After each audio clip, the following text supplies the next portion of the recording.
오늘 우리에게 주신 하나님의 말씀 보도록 하겠습니다. 디도서 3장 1절로 7절 말씀입니다. 생명의 샘과 2월 27일 월요일 말씀, 중생의 씻음과 성령의 새롭게 하심 함께 읽겠습니다. 너는 그들로 하여금 통치자들과 권세 잡은 자들에게 복종하며 순종하며 모든 선한 일 행하기를 준비하게 하며 아무도 비방하지 말며 다투지 말며 관용하며 범사에 온유함을 모든 사람에게 나타낼 것을 기억하게 하라. 우리도 전에는 어리석은 자요 순종하지 아니한 자요 속은 자요 여러 가지 정욕과 행락의 종노릇한 자요 악독과 투기를 일삼은 자요 가증스러운 자요 피차 미워한 자였으나 우리 구주 하나님의 자비와 사람 사랑하심이 나타날 때 우리를 구원하시되 우리가 행한 바 의로운 행위로 말미암지 아니하고 오직 그의 긍휼하심을 따라 중생의 씻음과 성령의 새롭게 하심으로 하셨나니 우리 구주 예수 그리스도로 말미암아 우리에게 그 성령을 풍성히 부어 주사 우리로 그의 은혜를 힘입어 의롭다 하심을 얻어 영생의 소망을 따라 상속자가 되게 하려 하심이라. 아멘. 이 오늘 말씀은요, 이 성도로 하여금 은혜 의식을 가질 것을 말씀하고 있어요. 3절부터 7절까지의 말씀이 우리가 은혜로 말미암아 구원을 얻었음을 강조하고 있죠. 이 은혜라는 것이 무엇인가? 이 은혜라고 하는 표현은 7절에 일단 나왔어요. 우리로 그의 은혜를 힘입어 의롭다 하심을 얻어 영생의 소망을 따라 상속자가 되게 하려 하심이라. 은혜. 이 은혜라고 하는 말 우리가 많이 쓰죠. 저도 여러 차례 이 은혜가 의미하는 바가 무엇인가를 말씀드린 바가 있어요. 오늘 또 들으시면 은혜란 이런 말로 정리할 수 있죠. 자격 없는 자에게 베푸신 하나님의 호의, 즉 구원을 의미해요. 그러니까 여기에서 중요한 것은 무엇이냐면 하나님께서 우리에게 구원의 호의를 베푸셨는데 우리가 어떤 상태에서 그러한 호의를 받았는가 하는 것이죠. 이게 중요해요. 그러니까 율법주의와 우리 그리스도인의 은혜주의가 차이가 무엇이냐면 이 율법주의는 내가 어떤 노력과 의지를 발휘하여서 하나님 앞에 선한 구석, 이 기특한 구석이 있어서 택함을 받았다 하는 것이 율법주의인 거죠. 내가 어떤 고급한 위치, 영생을 얻으려면 하나님 앞에 끊임없이 어떤 선한 일을 하여야 되고 모든 율법을 지키기 위해서 노력을 해야 하고 그런 것이죠. 그럴 때 하나님 앞에 이쁜 구석이 생겨서 택함을 받고 하나님의 백성이 되어지는 거예요. 어떤 조건을 충족시켜야 하는 것이죠. 그러나 은혜를 여기서 계속 강조하고 있는데 우리 믿는 사람들에게 있어서는 하나님께서 자격 없는 자에게 하나님께서 호의를 베푸셨다는 거예요. 그 자격 없음이 무엇을 얘기하고 있냐면 3절에 설명하고 있어요. 우리가 어떤 상태에서 얼마나 하나님 앞에 소망이 없고 자격 없는 자였는가를 강조하고 있어요. 3절에 보니까 우리도 전에는 어리석은 자요 순종하지 아니한 자요 속은 자요 악한 마귀에게 속았다는 것이죠. 그리고 여러 가지 정욕과 행락의 종노릇한 자요 악독과 투기를 일삼은 자요 가증스러운 자요 피차 미워한 자였다는 거예요. 우리의 실체가 그래야 하였다는 거죠. 하나님 앞에 어떤 그 받아들여질 만한 구석이 조금도 없었던 자였는데 4절 우리 구주 하나님의 자비와 사람 사랑하심이 나타날 때인 거죠. 우리를 불쌍히 여기시고 우리를 깊이 사랑하신 마음을 가지셨다는 거예요. 그러니까 하나님 앞에 전혀 받아들여질 만한 구석이 없던 때에 하나님께서 우리를 이렇게 사랑해 주시고 불쌍히 여겨주셨다는 거죠. 그래서 5절에 우리를 구원하시되 우리가 행한 바 의로운 행위로 말미암지 않았다는 거예요. 이것이 굉장히 중요한 것이죠. 그래서 어떤 사람들은 이렇게 전도를 하려고 치면 이 교회에 오라 그러면 아유 나는 죄가 많아서 못 가요. 그래서 내 죄가 해결되어지겠든 갈게요. 그렇게 이야기를 하죠. 그러니까 은혜가 무엇인지를 알지 못한 것이죠. 그 은혜 의식을 갖는 것은 너무나도 중요합니다. 이 불신자뿐만 아니라 믿는 사람도 이 은혜 의식을 놓쳐버리면 하나님 앞에 넘어질 때 크게 넘어져 버리는 거죠. 우리는 살다 보면은 이 거룩한 하나님의 백성으로 부름받았다 하는 사실을 모르지 않습니다. 그래서 거룩하게 살아야 한다는 것을 누가 모르겠어요? 그런데 그러한 능력이 되지 않아서 넘어질 때가 있어요. 우리의 삶 가운데 말이죠. 그럴 때 하나님 앞에 참회하고 돌아서는데 이것이 자꾸 반복되어질 때에는 하나님 앞에 이게 처음에는 하나님께서 주시는 선한 양심 가운데에서 자책감이 들어서 회개를 하는데 이것이 자꾸 반복되어지면 악한 마귀가 이 악한 마귀의 양심을 줘버리는 거죠. 그건 뭐냐면 나 같은 자는 쓸모없어. 하나님께서 나 같은 자를 용서하실 리가 없고 하나님께서 나 같은 자를 받으실 리가 없어 라고 생각하게 되어지는 거죠. 죄에 대해서도 그렇고 다른 사람과 비교하면서 다른 사람의 어떤 그 신앙의 정도에 미치지 못할 때 혹은 자기 기준에 미치지 못할 때 하나님 앞에 나는 버림받을 거야, 나는 쓸모없는 자야 라고 여길 수 있는 거죠. 그러나 성경은 무엇을 말씀하고 있느냐 하면 로마서 5장에서도 그런 말씀을 해요. 네가 구원받았을 때에 네가 자격이 있었더냐? 자격이 없었다는 거죠. 너는 하나님 앞에 죄인이고 원수였고 약한 자였다는 거죠.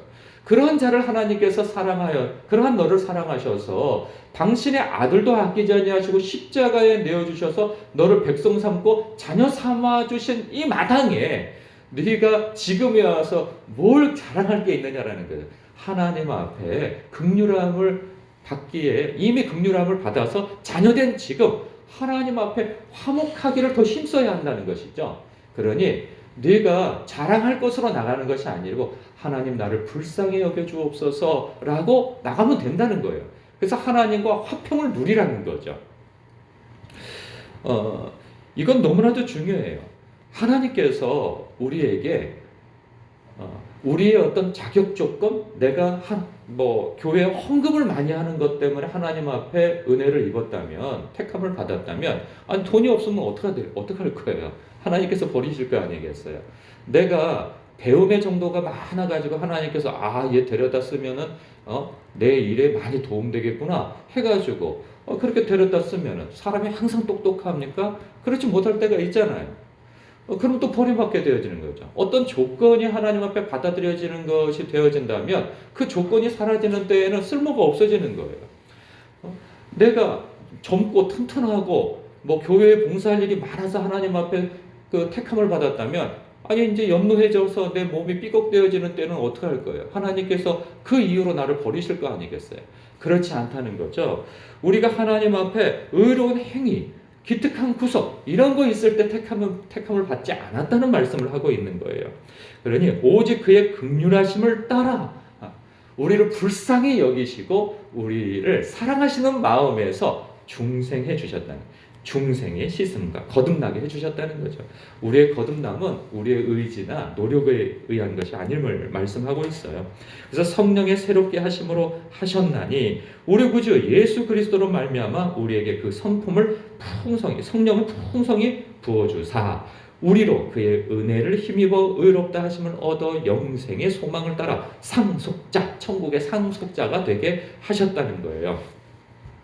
이 은혜의식이 있어야 된다는 거죠. 그럴 때 율법주의를 대적하여서 이겨낼 수 있다는 말씀을 하는 거예요. 앞뒤 맥락이 그래요. 율법주의 이단자들이 자꾸 어떤 조건을 제시하여서 예수 믿는 거 좋아. 그러나 그걸로 완전하지 않아. 유대인이 되어야 한다고 할례를 받고 유대의식에 따른 그런 율법을 지켜야 구원의 완성이 일어나는 거야 라고 자꾸 사람들을 부추기고 하니까 이것에 대해서 우리는 은혜로 말미암아 구원을 얻은 자다 이것을 강조하고 있는 것이고요. 또 그 율법주의에 사로잡힌 사람들은 자기 의가 강해요. 그래서 사람들로 하여금 바라볼 때 자신이 한 번도 실패한 적도 없고 그 위치까지 올라오기까지 그 부단한 노력을 하며 올라왔기 때문에 그렇게 경건하지 못하고 그렇게 의롭지 못하고 그렇게 자격을 갖추지 못한 사람들에 대해서 아주 무섭게 책망하는 거죠. 왜 너는 그거밖에 안 되냐는 거죠. 왜 너는 노력하지 않느냐는 거죠. 너는 왜 하나님 앞에 이쁜 구석을 만들지 못하느냐 이제 이렇게 보는 거죠. 그러니까 사람을 긍휼히 여기고 불쌍히 여기는 마음이 없는 거예요. 왜? 자신이 어떤 자격을 갖추고 하나님 앞에 나왔기 때문에 너희들도 나 정도 되려면 구원을 받으려면 나 정도 자격을 갖춰야 된다고 자꾸 요구하는 것이죠. 그렇지 않다는 거죠. 너조차도 자격이 없는 3절과 같은 존재였다는 말씀을 하고 있는 거예요. 그러니 사람을 바라볼 때 너가 과거에 이런 거죠. 그 개구리가 올챙이적 생각을 못할 때 나타나는 그러한 마음가짐을 사람에게 두지 말라는 거예요. 너도 과거에는 올챙이였다는 거예요. 지금 펄쩍펄쩍 뛰어다니고 물이고 육지고 막 다니지만 이전에는 물 바깥으로 나오지도 못했던 존재였다는 거죠. 물 안에서만 꼬물꼬물 다녔던 존재인데 이제는 그리스도 안에서 내가 온전케 되어져서 이제는 물 바깥에도 뛰어다닐 수 있지만 과거에는 그렇지 못했다는 거예요. 그러니 지금 올챙이와 같은 그런 사람들을 바라볼 때 긍휼한 마음을 가지고 하나님께서 나 같은 자도 구원하셨지라고 하는 그런 은혜 의식을 가지고 하나님 앞에 감사할 뿐만 아니라 겸손한 마음가짐과 태도를 가지고 다른 사람도 바라보며 선한 일을 해 나가라는 거죠. 관계에 있어서 나보다 남을 더 낮게, 더 나음으로 여기고 교만하지 말고 사람을 품고 용납하고 그리스도께서 성령께서 그 사람에게 역사하시려고 하는 그 과정들을 바라보며 하나님 앞에 감사하고 그를 위해서 기도하고 그가 하나님 앞에 바로 설 수 있도록 지지대 역할을 되어 주라는 것이죠. 그래서 앞절에 계속 그 얘기를 하고 있잖아요. 늙은 남자가 늙은 여인이 어떻게 살아야 하며 젊은 여자가 젊은 남자가 어떻게 살아야 되며 종이 어떻게 살아야 되며 그 삶의 지침을 계속 얘기해 주는 것이 다 관계에 관련되어져 있는 거예요. 먼저는 하나님 앞에 우리가 얼마나 거룩하고 경건하게 살아야 할 것인가를 지도해 줄 뿐만 아니라 사람과 사람 사이에서 어떻게 다른 사람 앞에 선한 태도를 가지고 그리고 선한 마음가짐을 가지고 사람을 대할 것인가를 계속 말씀해 주고 있는 것이죠. 여러분 그렇습니다. 은혜의식이 우리에게 살아나야 신앙생활을 할 수 있어요. 일상의 삶 가운데에서도 하나님으로부터 은혜를 받아야 돼요. 은혜를. 그래서 나 같은 죄인 살리신 그 은혜 고마워. 그 마음이 있어야 감사하는 마음 가질 거 아니겠어요. 또 그러니까 감사하는 마음은 늘 행복하게 하고 힘을 갖게 합니다. 이 은혜의식이 없으면 감사할 줄도 몰라요. 그냥 내가 받는 것이 당연한 건 줄 알아요. 이런 유명한 말이 있죠. 호의가 계속되면 권리인 줄 안다고. 하나님께서 우리에게 호의를 베풀어 주셨는데 이 얻은 구원만 가지고도 여기서 말씀하고 있는 이 영생에 대한 상속자가 되었음에도 불구하고 천국에 대한 상속자가 되었음에도 불구하고 하나님 그건 됐다 치고 나한테 현찰을 주십시오. 나한테 뭘 주십시오. 라고 막 요구를 하게 되어지는 것이죠. 하나님도 우리에게 하나님의 마음을 가르쳐 주신 바가 있어요. 작은 것들을 감사하게 되어지면 하나님께서 큰 것을 주신다는 거죠. 예를 제가 남편으로서 제 아내에게 이렇게 다니다가 이거 머리핀 참 이쁘네 하고 리어카에서 그걸 하나 샀어요. 그래서 아내에게 이렇게 줬는데 이 같은 걸 가지고 왔냐고. 당신 나를 무시하냐고. 나는 이런 거 말고 나는 보석을 원한다고. 그러면 보석은 둘째치고 그런 것도 없을 거예요 앞으로. 그런데 그런 것을 여보 고마워요. 이거 너무 이쁘네 하고 어느 날 가서 보니까 밖에 나올 때 그것을 딱 꽂고 나왔어요. 그러면 무슨 마음이 들겠어요? 너무 미안한 마음도 들겠죠. 내가 리어카에서 사준 것도 이렇게 고마워하고 감격하다니. 나중에는 정말 아내에게 더 어울릴 만한 보석집에 가서 꼭 사야지 돈 모아서. 이런 마음이 들지 않겠어요? 하나님께서도 우리가 작은 것을 감사해야 하고 하나님 앞에 은혜의식을 가지며 나 같은 죄인 살리신 그 은혜 감사합니다 하면서 늘 감사 고백과 그러한 시각으로 다른 사람들을 대하고 하면 하나님께서 얼마나 이뻐하시겠어요. 그러면서 너 이것도 필요하겠구나 하고 이것도 주시고 저것도 주시고 그러시는 거죠. 그러한 은혜의식이 여러분들에게 오늘도 있으시길 주님의 이름으로 축복합니다. 기도하겠습니다.